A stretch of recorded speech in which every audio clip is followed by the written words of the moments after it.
오늘은 어린이 주일입니다. 어린이 주일에 우리 모두가 하나님의 부름을 받고 어린이처럼 하나님 앞에 섰습니다. 하나님께서 우리를 만나주시고 또 큰 은혜를 베푸시리라 믿습니다. 오늘 본문의 말씀은 제자들의 질문으로 시작합니다. 선생님, 천국에서는 누가 큽니까? 라고 질문을 하죠.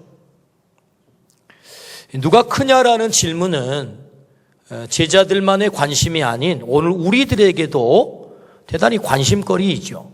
호기심을 자극하는 그런 질문입니다. 누가 크냐, 누가 높으냐, 누가 중요하냐 질문은 인간이 존재하고서부터 지금까지 계속 되어 오는 질문입니다. 인간은 왜 크냐를 물을까요? 큰 자가 되기 원하는 인간의 보편적 욕구를 말하고 있습니다. 왜 큰 자를 물을까? 우리 모두에게 그 욕구가 있다는 거죠. 더 큰 자 되기를 원하고, 더 높은 자 되기를 원하고, 더 중요한 자 되기를 위해서 사람들은 지금도 달려가고 있습니다. 질문이 생깁니다. 큰 자, 높은 자, 중요한 자 되는 욕구는 나쁜 것인가? 잘못된 것인가? 그렇지 않습니다. 만약에 이 질문에 큰 자 되는 이 욕구가 나쁜 것이라고 한다면, 잘못된 것이라고 한다면 예수님은 야, 쓸데없는 질문하지 마라 그렇게 대답했을 거예요.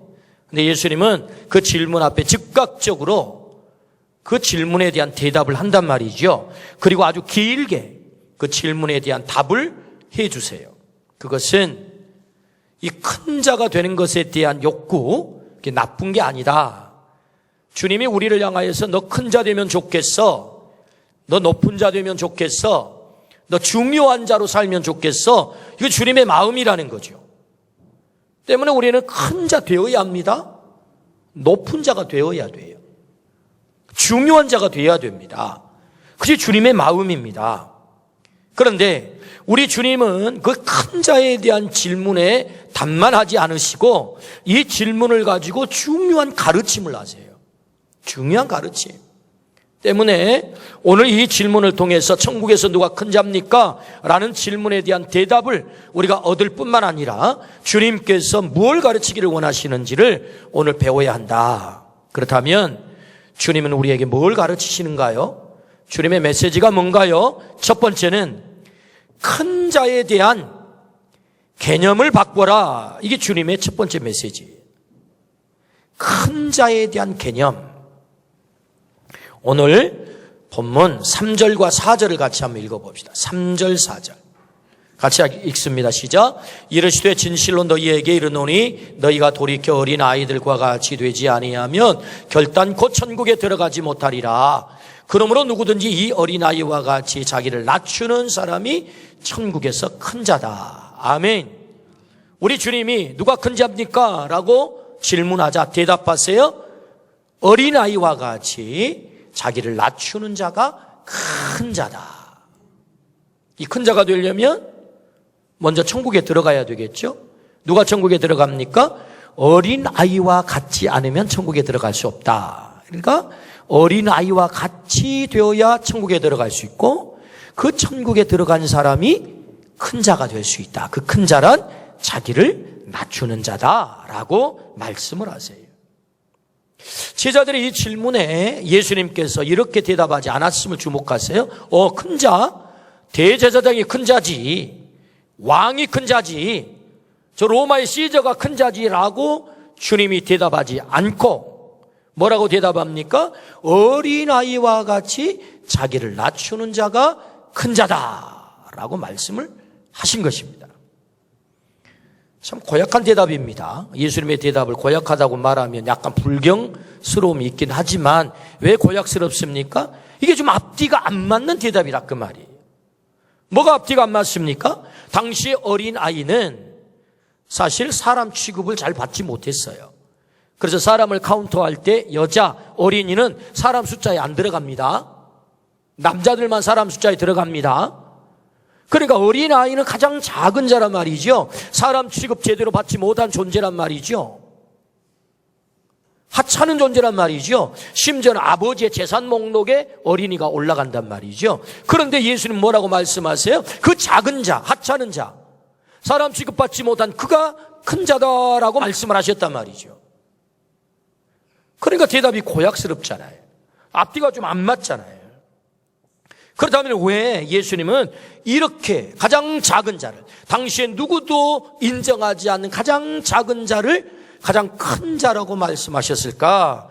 그것은 나는 큰 자의 개념이 너희와 달라, 이 말씀이거든요. 세상이 보는 것과 달라, 이 말씀을 하고 있는 것입니다. 그러니까 내가 보고 있는 큰 자의 개념을 너도 가지면 좋겠어.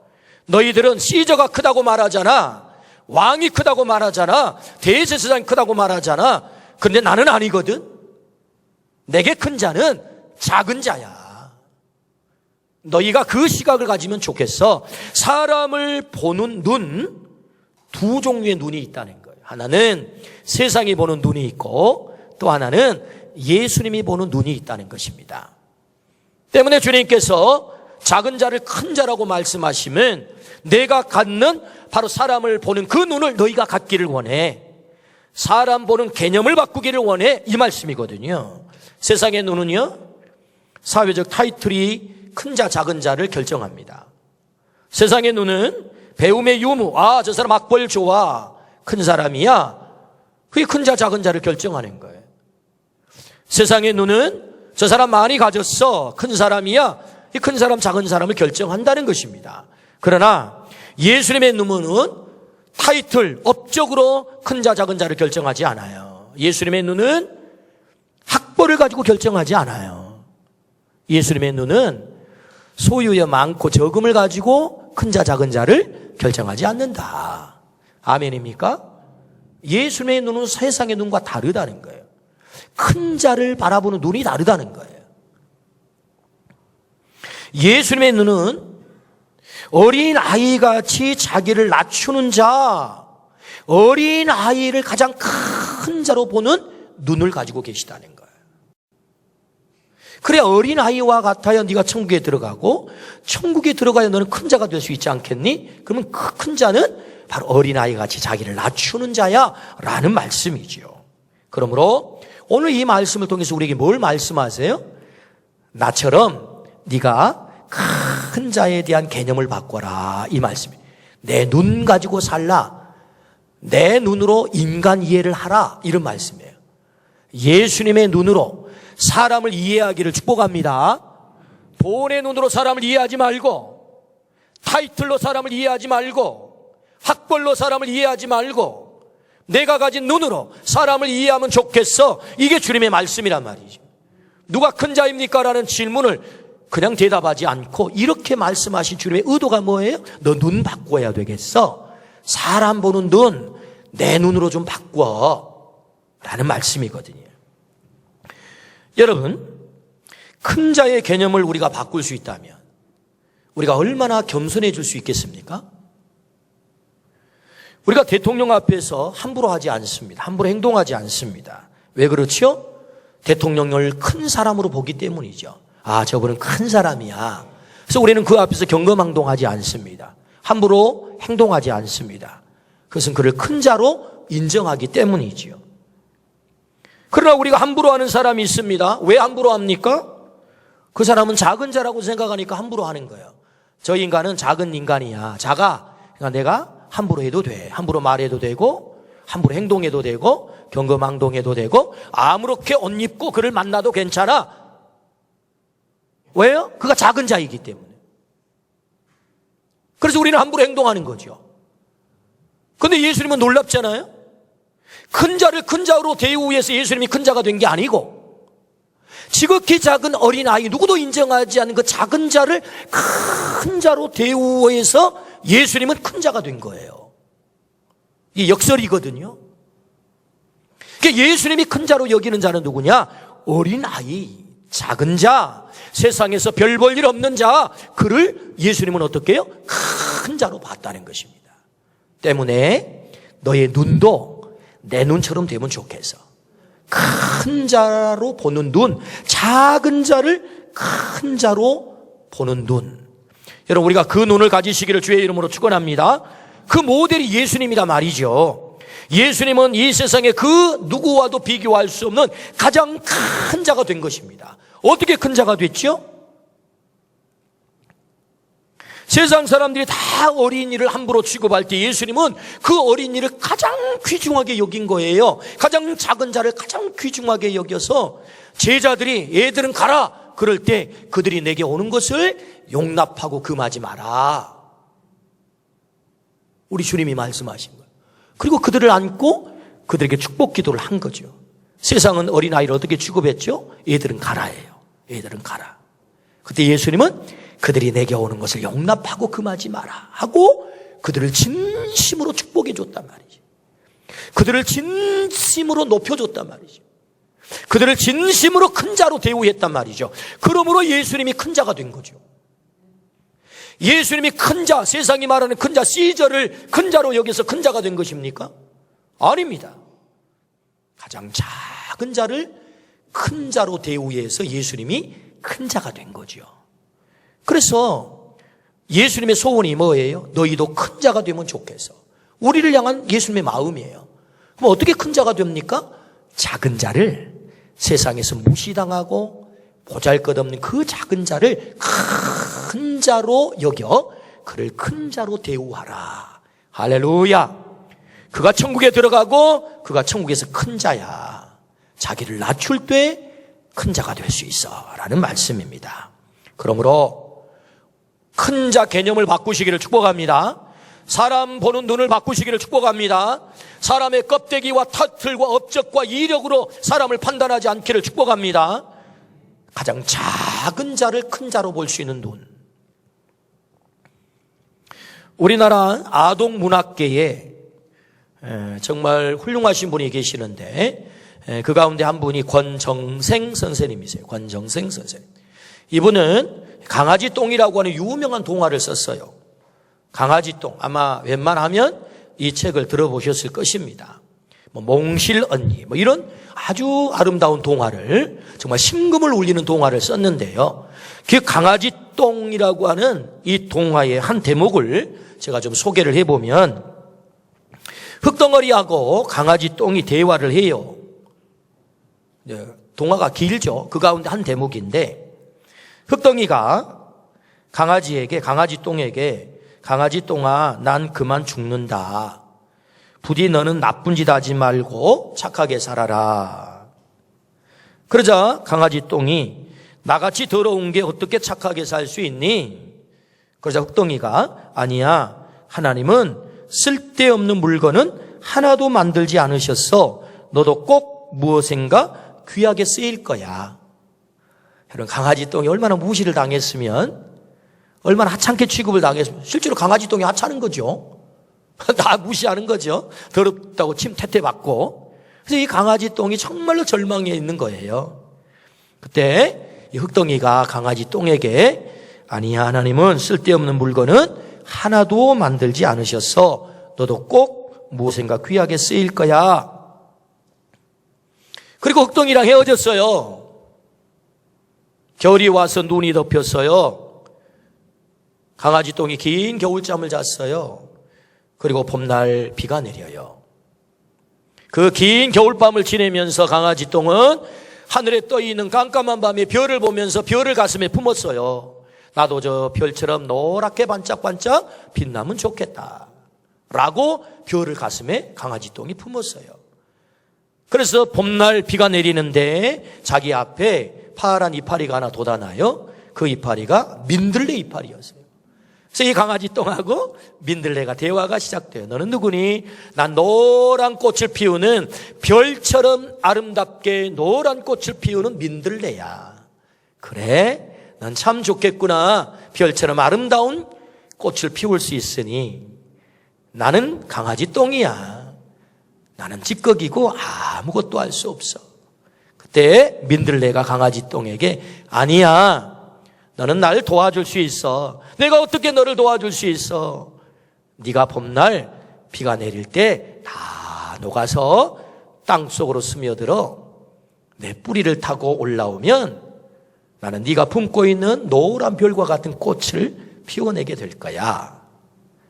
그래서 3일 동안 비가 내려서요, 강아지 똥이 비에 다 녹아서 땅속으로 스며들었어요. 그리고 민들레 뿌리를 타고 줄기를 타고 올라가서 노란 별과 같은 꽃을 피워냈어요.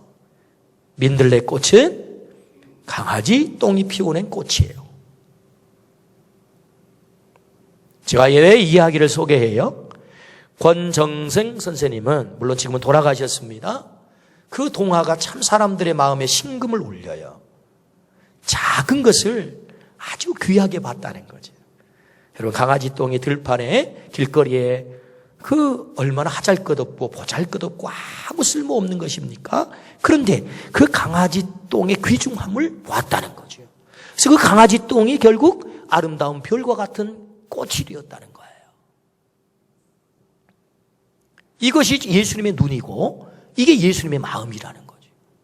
예수님은 하잘것없고 보잘것없는 우리를 정말로 귀중하게 여겨요. 작은 자를 큰 자로 보세요. 때문에 누가 천국에서 큰 자입니까? 라는 질문에 주님이 우리에게 말씀하세요. 가르치세요. 내가 갖는 눈을 너도 가지면 좋겠어? 어린이처럼 가장 작은 자가 큰 자야. 세상에 보는 눈 말고 내가 보는 그 눈을 너도 가지면 좋겠어? 큰 자에 대한 개념을 바꾸면 좋겠어. 그러므로 오늘 우리들에게 큰 자를 보는 이 개념을 바꾸시기를 주의 이름으로 축원합니다. 어린아이와 같이 가장 작은 자가 가장 큰 자다. 그 작은 자를 큰 자로 대우하면 너도 큰 자가 되는 거야. 그러므로 작은 자를 밟고 올라간 자는 큰 자가 될 수 없습니다. 작은 자를 큰 자로 세울 때 내가 큰 자가 된다. 할렐루야. 그렇게 행하시기를 축복합니다. 주님의 가르침입니다. 두 번째는요, 큰 자는 어떤 자입니까? 작은 자를 지키고 작은 자를 반드시 구원하는 자다. 이게 큰 자다 말씀하세요. 오늘 14절입니다. 14절 시작. 이와 같이 이 작은 자 중에 하나도 잃는 것은 하늘에 계신 너희 아버지의 뜻이 아니니라. 아버지의 뜻이 뭐라고요? 잃는 자가 되지 않는 거다. 이 작은 자를 잃어버린 것은 하나님의 뜻이 아닙니다 라고 주님이 말씀하셨다는 거예요. 이 말은 곧 그 어린 작은 자 어린이를 지키라, 그 어린이를 구원하라 라는 말씀이죠. 잃어버리는 것은 실족시킨다는 것이고 구원받지 못함을 말씀합니다. 작은 자를 반드시 지키라는 말씀이고 반드시 그를 구원해야 한다는 말씀이죠. 하나님 우리에게 어린아이를 맡기셨습니다. 이유 없이 보냄받은 생명은 한 생명도 없습니다. 하나님의 거룩한 뜻 가운데 최상의 존재로 보내주신 거죠. 그러나 하나님과 뜻과 다르게 잃어버림 당하는 자들이 있다는 것입니다. 때문에 너는 절대로 그 어린 생명을, 그 작은 자를 잃어버리면 안 돼. 지켜야 돼. 그를 구원해야 돼 라는 말씀이거든요. 그가 바로 큰 자가 해야 될 일이야 라는 말씀이죠. 여러분, 오늘 주님 말씀처럼 어린 작은 자를 지키고 그를 구원하기를 주의 이름으로 축원합니다. 어떤 경우에도 잃어버리지 않기를 축복합니다. 아멘. 그렇다면 여러분, 어떻게 하면 그를 지키고 어떻게 하면 그를 구원할 수 있을까요? 그 첫 번째는요, 오늘 본문 10절입니다. 10절. 그를 실족하지 않게 하고 그를 잃어버리지 않는 길. 그 첫 번째 시작. 삼가 이 작은 자 중에 하나도 업신여기지 말라. 너희에게 말하노니 그들의 천사들이 하늘에서 하늘에 계신 내 아버지의 얼굴을 항상 배웁느니라. 아멘. 실족시키고 잃어버리는 것은 업신여기는 것이다. 업신여긴다는 말은 카타프로네오라고 하는 단어인데 멸시하다, 무시하다, 하찮게 여기다, 함부로 취급하다, 그게 업신여기다, 카타프로네오라고 하는 단어입니다. 왜 업신여기면 안 됩니까? 오늘 성경에 보니까 하나님은 어린아이를 보낼 때 어린아이만 보내는 게 아니고 그 어린아이의 천사를 하나님 앞에 한 명씩 세운다는 거예요. 예수님의 말씀이잖아요. 그들의 천사들이 하늘에서 하늘에 계신 내 아버지 얼굴을 항상 배웁느니라. 그러니까 하나님 앞에 누가 있어요? 그 아이의 천사가 있는 거예요. 우리 아멘 합시다. 아니 무슨 뭐 전설 따라 삼천리 얘기를 합니까? 성경이 주님이 그렇게 말씀하잖아요. 누가 있다? 천사가 있다. 천사가. 아멘입니까? 하나님은 천사를 부리세요. 부리셔요. 왜 천사를 보냈을까요? 그 아이 지키려고. 그 아이 보호하려고. 왜 하나님 앞에 있나요? 얼굴 앞에 있나요? 그 아이에게 무슨 일을 당하면 그 천사가 하나님께 직고를 하는 거예요. 직고. 하나님이 사랑하는 원웅이가요 이런 일 당하고 있거든요. 어떻게 해주세요라고 직고하는 거예요. 직고. 하나님이 그의 편이라는 말이죠. 이 작은 자의 편이라는 거예요. 하나님이 그를 보내셨음을, 하나님이 그 작은 자의 주인이심을 말씀하는 내용이죠. 이게 하나님이 그 작은 자의 주인이다. 여러분, 내 속으로 자식을 낳지만 내게 아닙니다. 하나님이 주인인 줄로 믿습니다. 하나님이 주인이세요. 천사를 하나님 얼굴 앞에 세워두는 거예요. 그래서 업신여기면 안 되는 거예요. 무시하면 안 되는 거예요. 왜요? 주인을 무시하는 거거든요. 하나님 무시하는 거 되는 거거든요. 아이가 말 못하고 자기 힘으로 이렇게 못한다고 해서 무시하면 안 된다. 하나님이 주인이시다. 할렐루야. 믿으시기를 축복합니다. 무시의 반대는요, 존귀하게 여기는 거죠. 존귀하게 여기면 잘 설명해 줍니다. 그의 의견을 듣습니다. 함부로 하지 않고 내 의견대로 하는 게 아니고 잘 설명해 줘요. 중요한 일은 의논하고 설명해 주어야 그를 존귀하게 여기는 거죠. 우리가 어린 자녀를 양육할 때 부모님들이 흔히 하는 실수가 있는데 그게 뭐냐 하면은 엄마가 슈퍼마켓을 다녀와야 돼요. 근데 아이가 안 떨어지려고 그래요. 그냥 장난감 가지고 열심히 놀고 있어요. 얼른 살짝 다녀와야지 하고는 문을 놀고 있는 걸 보고 닫아놓고 얼른 갔다 오려고 합니다. 근데 아이는 귀신같이 알아요. 엄마 없는 것을. 희한해. 안 보고도 알아. 그 순간부터 마음이 불안해집니다. 심리적으로 대단히 사랑하는 엄마, 반드시 내 곁에 있어야 될 엄마로부터 이격한 불안이 있는 거예요. 떨어진 불안. 심리적인 불안. 때문에 아이들이 어렸을 때부터 심리적으로 또는 성격적으로 사람에 대한 신뢰하지 못함, 내 사랑하는 내 엄마도 내게 말하지 않고 어디로 사라져버렸구나, 나를 이렇게 떼놓고 나를 어쩔 수 없도록 그런 어려운 상황 속에 빠뜨릴 수 있겠구나라고 하는 사람에 대한 불신이 생긴다 그 말이에요. 심리적인 불안과 불신 말이에요.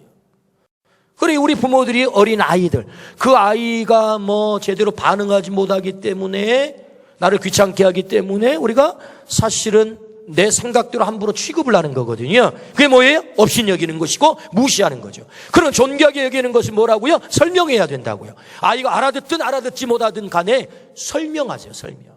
엄마가 슈퍼 다녀올 거야. 곧 올 거야. 10분 걸릴 거야. 아이는 10분 잘 몰라요? 그래도 아이는 뭘 배워요? 엄마가 지금 중요한 것을 나에게 설명하려고 애를 쓰고 있구나를 배우는 거예요. 우리는 아이들이 잘 이해하지 못한다는 이유 때문에 아이고 애들은 모르게 합시다. 애들 알면 골치 아파요. 신경 써요. 그러니까 우리끼리 어른들끼리 어른의 일이니까 천만의 말씀. 그렇지 않습니다. 아이들을 존귀하게 여긴다는 건 뭐냐?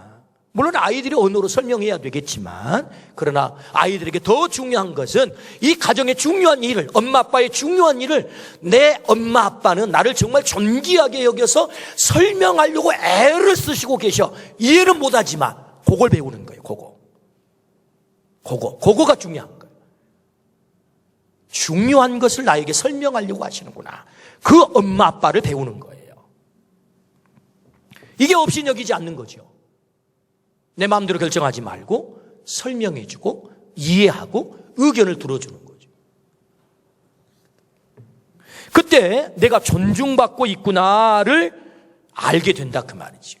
그러니까 여러분, 우리 아이들을 지키고 구원하는 것, 그 첫 번째는 업신여기지 말라, 무시하지 말라는 것인데, 그 무시하지 않는 것의 반대가 존귀하게 여기라는 것인데, 존귀하게 여기는 것은 뭐라고요?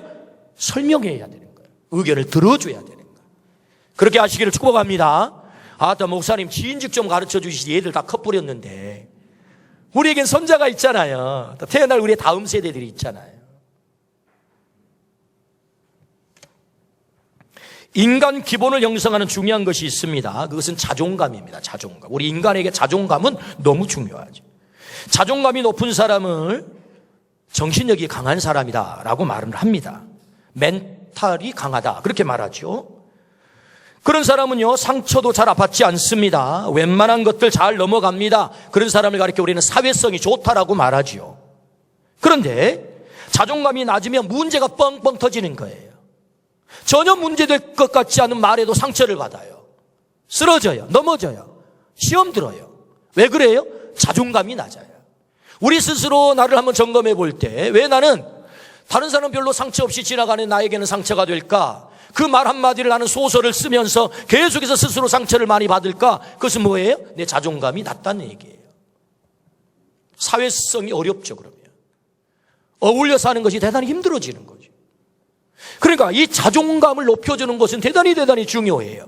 사람의 자존감은 어떻게 형성이 되는 것입니까? 전 일생을 통해서 자존감이 형성이 돼요.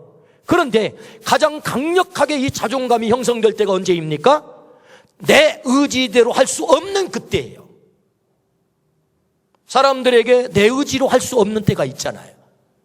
엄마 뱃속에 있을 때 태어나서 적어도 아장아장 걸으면서 적어도 6살 미만에 그때는 부모님이 행하는 대로 행동하는 대로 나는 영향을 받을 수밖에 없어요. 내 의지가 어떻게 안 통한단 말이에요. 엄마가 먹여주면 나는 먹는 거예요. 엄마가 재워주면 나는 자는 거예요. 그렇지 않으면 나는 죽어요. 그러니까 내 의지대로 뭔가를 행하지 않을 그때가 가장 인간에게 강력한 영향을 받을 때다. 자존감이 그때 가장 강력하게 형성이 되는 때다. 근데 여러분 그때의 특징이 뭐예요? 가장 어리고 이해도 안 되고 그래서 가장 무시해도 좋을 나이라 그 말이에요. 하찮게 취급해도 될 나이라. 애들은 몰라. 이 꼬맹이가 뭘 알겠어. 그냥 지나가 이렇게 할 때란 말이에요. 그러므로 그 자존감이라고 하는 것이 이때 정말로 중요하게 형성이 돼야 되는데 자존감이 낮게 형성이 되는 거예요.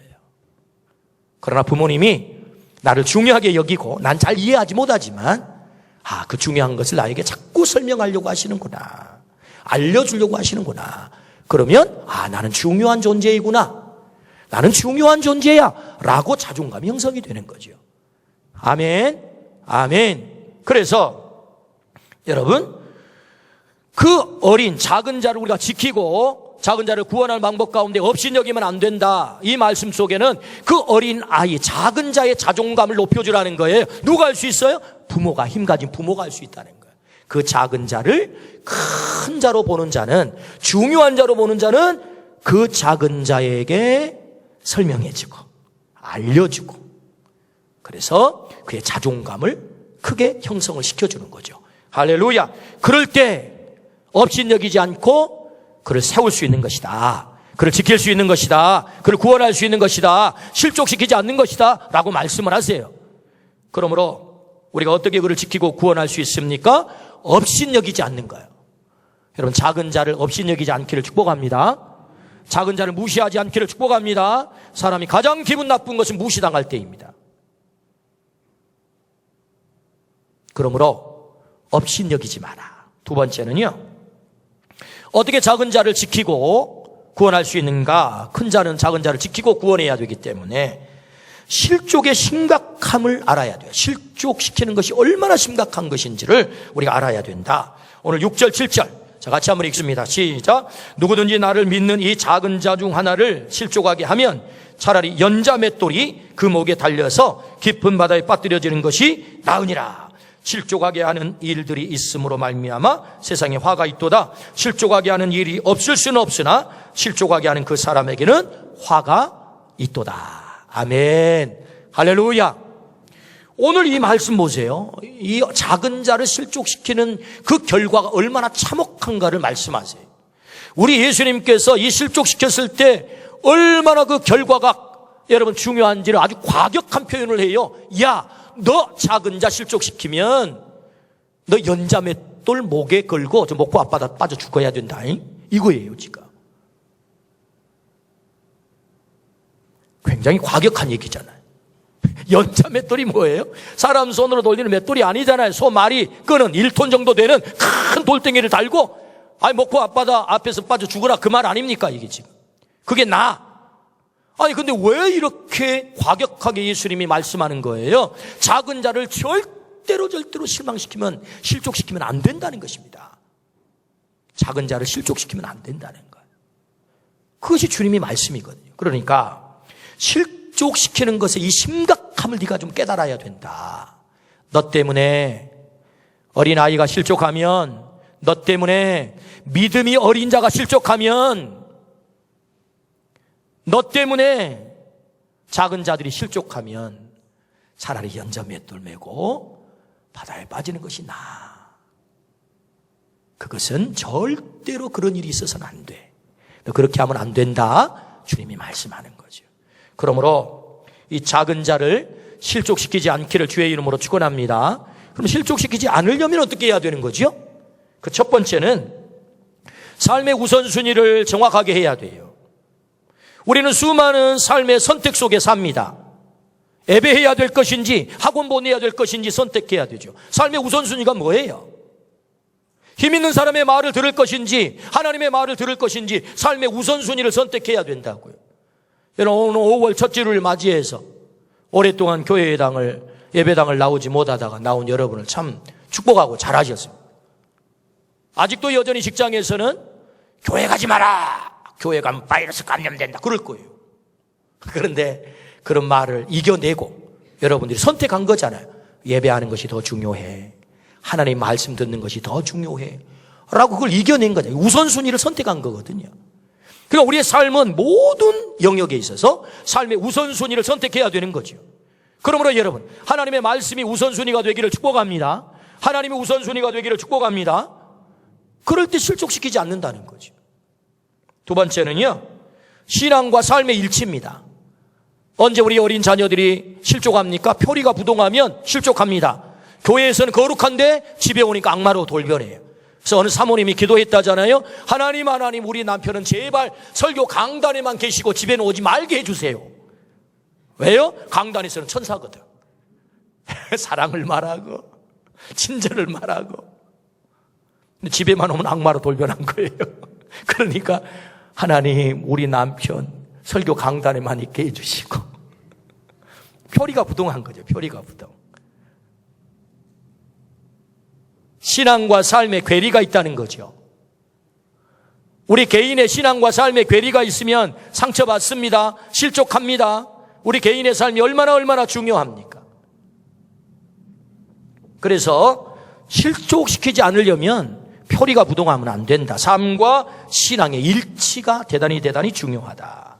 세 번째는요, 신앙으로 양육하는가를 늘 점검해야 됩니다. 그 자녀를 위해서 얼마나 내가 기도하는가. 우리 자녀들을 위해서 기도하기를 축복합니다. 우리 손자 손녀들을 위해서 기도하기를 축복합니다. 기도가 답입니다. 기도하는 자식은 망하지 않는다라는 말씀이 있죠.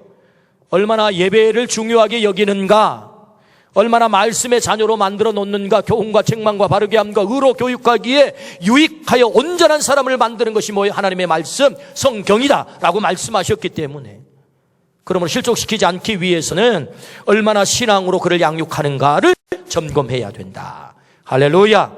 여러분, 그래서 우리의 작은 자를 실족시키지 않기를 주의 이름으로 축원합니다. 하나님의 거룩한 뜻으로 양육하기를 축복합니다. 아멘. 그 다음에 세 번째는요, 우리가 어떻게 그를 지키고 어떻게 그를 구원할 수 있는가. 5절입니다. 5절 시작. 또 누구든지 내 이름으로 이런 어린아이 하나를 영접하면 곧 나를 영접함이니. 아멘. 예수님은 어린이와 자신을 동일시했습니다. 얼마나 놀라운 얘기입니까? 세상은 어린이를 다 무시하는데 그 무시한 작은 자를 예수님은 여기 세워놓고 이 어린이와 나는 같아. 이 어린이 영접하면 나 영접하는 거야 라고 말씀을 하셨다는 거예요. 얼마나 놀라운 얘기입니까? 예수님처럼 대우하라는 거예요. 어떻게 그를 지키고 어떻게 구원할 수 있습니까? 그 작은 자를 예수님처럼 대우하라. 저는 그렇게 하기를 축복합니다. 아멘. 우리나라의 어린이날을 제정하는 데 결정적인 역할을 하신 분이 소파 방정환 선생님이세요. 방정환 선생님. 그분이 어린이 애찬이라고 하는 글을 쓰셨는데 한 대목을 제가 소개하겠습니다. 고운 나비의 날에 비단결 같은 꽃잎, 아니 이 세상에 곱고 부드럽다는 아무 것으로도 형용할 수 없이 보드랍고 고운 이 자는 얼굴을 들여다보라. 그 서늘한 두 눈을 가볍게 감고 이렇게 귀를 기울여야 들릴 만큼 가늘게 코를 골면서 편안히 잠자는 이 좋은 얼굴을 들여다보라. 우리가 종래에 생각해 오던 하나님의 얼굴을 여기서 발견하게 된다. 어느 구석에 먼지만큼이나 더러운 티가 있느냐? 어느 곳에 우리가 싫어할 한 가지, 반 가지나 있느냐? 죄 많은 세상에 나서 죄를 모르고 예수님보다도 하늘 뜻 그대로 산 하나님이 아니고 무엇이랴? 무릎에 누워 자는 어린아이의 얼굴에서 예수님을 보고 하나님을 봤다는 거예요. 그래서 그 어린이를 예수님처럼 대우하고 하나님처럼 대우했던 사람이 누구예요? 방정환 선생님. 그래서 우리나라에 어린이날을 제정을 하게 된 거죠. 이 방정환 선생님은 어떻게 이런 생각을 갖게 됐을까요? 방정환 선생님 믿음이 좋으세요. 예수님의 눈으로 어린 생명을 본 거죠. 그래서 예수님처럼 그를 대우한 거죠. 그럴 때 우리는 그들을 지킬 수 있고 그들을 구원할 수 있다라고 우리에게 말씀하고 계세요. 그러므로 주님이 말씀하십니다. 어린 아이들을 우리에게 보내셨어요. 그 어린 아이들이 작은 자입니다. 그런데 우리 예수님은 그 어린 아이를 세우고 하시는 말씀이 천국에서 가장 큰 자는 바로 이 어린이와 같은 자야.